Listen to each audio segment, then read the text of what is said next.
If you were born between 1933 and 1975, you were bonded for $630,000 and insured for $1 million. If you were born after 1975, you were bonded for $1 million and insured for $2 million.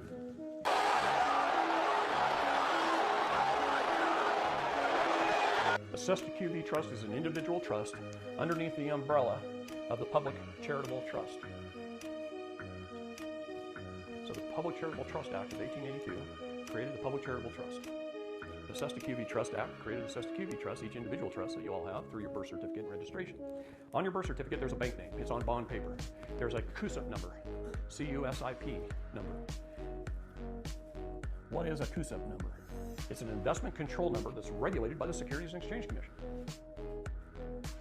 Just going to use the figures from 75 to now because it's round numbers. We were bonded for $1 million. What does that mean? That means the bank went to the International Monetary Fund, and the bank, on behalf of the public under your CUSIP number, borrowed from the International Monetary Fund $1 million in ones, fives, tens, 20s, 50s, hundreds, and they threw it out there into the general public. They distributed that $1 million to the bank for every person who's born. That's what they do. On the credit side, $1 million worth of United States Treasury bonds are issued, and they're sold. They're hypothecated. They're bundled, and they're sold on the stock exchange. And if we wanted to, I could pull up a website if we had internet access, and I could put in one of your CUSIP numbers, and I could show you the companies that are buying and selling you today. You have more than one CUSIP number, by the way. As we increase in value, I'll just put it that way, as we get better in our life, the more we join the military or get more college degrees, we get more and more CUSIP numbers. You are the credit. You are the creditor. They're making you believe you're also the debtor, and you are. You're both. This is your vessel. This is you. Okay? This is your labor. This is your worth. I got 5 college degrees. Every time I got an advanced degree in college, I got a new CUSIP number. So in the military, I got a new CUSIP number. All these CUSIP numbers are attached to my main birth number. Okay? Is this in a bad spot? Anyway, let's stop here. It's a balance sheet, right? It's balanced. It's got $1 million on one side, $1 million on the other. This gets invested. It keeps growing and growing and growing. And let's just say it grows to $100 million. And by the way, that figure's low. I'm giving them the benefit of the doubt. I've seen individuals worth $35 billion or more that didn't know they had a dime. Okay? It keeps growing and growing and growing. Our first 18 years of life, we're not spending anything. So nothing is going over here, our first 18 years. That's growing and growing and growing for 18 years, and it's being hypothecated and traded. They've done a good job of managing it. They really have. First 18 years, it's growing and growing and growing. You're not spending anything. You're not adding anything to the debit side.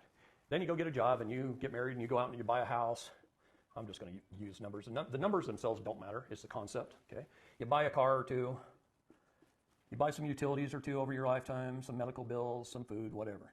They keep track of it all through your tax returns, your credit card, your bank statements. Banking is all tied into the IMF, the Federal Reserve.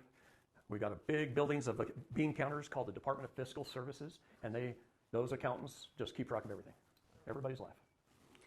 And this all starts to add up on the debit side, and this just keeps growing and growing and growing on the investment side. At some point in time, you die, and it goes through probate.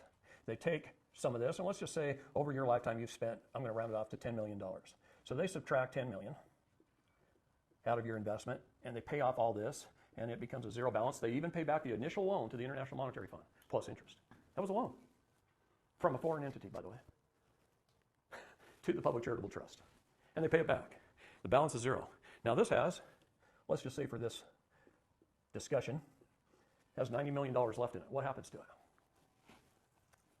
The Cesta QV Trust lives on in perpetuity forever. So it keeps going. Everyone who has ever died since 1933 is currently funding government. This money gets reinvested. They can't take this, but the balance must stay the same forever.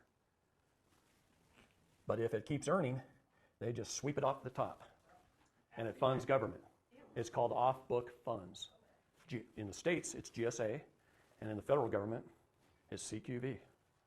And it continues to fund government. Why do you think they don't care if they spend $3 trillion on foreign entities? Because it's not their money. It came out of your trusts. It's not part of taxes.